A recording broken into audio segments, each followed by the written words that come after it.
ഇല്ലട്ടോടാ, ഞാൻ കണ്ടില്ല ശരിക്കും. ഞാൻ വിരൽ വെച്ചിട്ട് ഇങ്ങനെ വായിക്കാം, എല്ലാരും കൂടെ ഒരുമിച്ച് വരുമ്പം പോണ്ടല്ലോ എന്ന് എഴുതി മെസ്സേജ്. അബുക്ക അണ്ണൻ ഉണ്ടെങ്കിൽ ഞരമ്പന്മാർ വരാൻ മടിക്കും റസി എന്ന് പറയുന്നുണ്ട്. അല്ലെങ്കിൽ നമുക്ക് ബ്ലൂ കൊടുക്കല്ലേ ഇക്ക? അപ്പൊ ബ്ലൂ കൊടുക്കട്ടെ?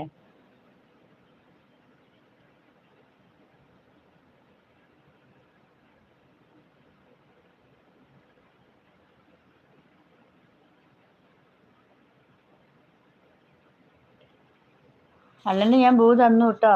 ഇനി എന്നെ സപ്പോർട്ട് ചെയ്ത് കൂടെ ഉണ്ടാവണം കേട്ടോ. ഒത്തിരി പേര് എന്റെ കൂടെ ഉണ്ടായിരുന്നു. അപ്പൊ അബുക്ക മാത്രമേ ഉള്ളൂ എനിക്ക് സപ്പോർട്ടായിട്ട് എപ്പോഴും. ആരുമില്ല. ഞാൻ പാവം, എല്ലാരും എന്നെ ഉപേക്ഷിച്ച് പോയതാ. എറിഞ്ഞൂടെ എന്റെ ലൈവിലെ എല്ലാരും. കൊടുക്കേന്ന് പറഞ്ഞു. കൊടുത്തു ഇക്ക, കൊടുത്തു. അതിപ്പോ ഞാൻ പഠിച്ചു കിട്ടോ കൊടുക്കാൻ. എടുക്കാൻ എനിക്ക് അറിഞ്ഞൂടാ, കൊടുക്കാൻ എനിക്കറിയാം. എടുക്കാൻ ഈ മോനെ അറിയുള്ളൂ. കൊടുക്കാൻ ഇപ്പൊ ഞാൻ പഠിച്ചു വന്നു. അപ്പൊ വെട്ടണ എന്റെ ലൈവിൽ ഉണ്ടാവാതെ ഷെയർ അയച്ചിട്ടോ.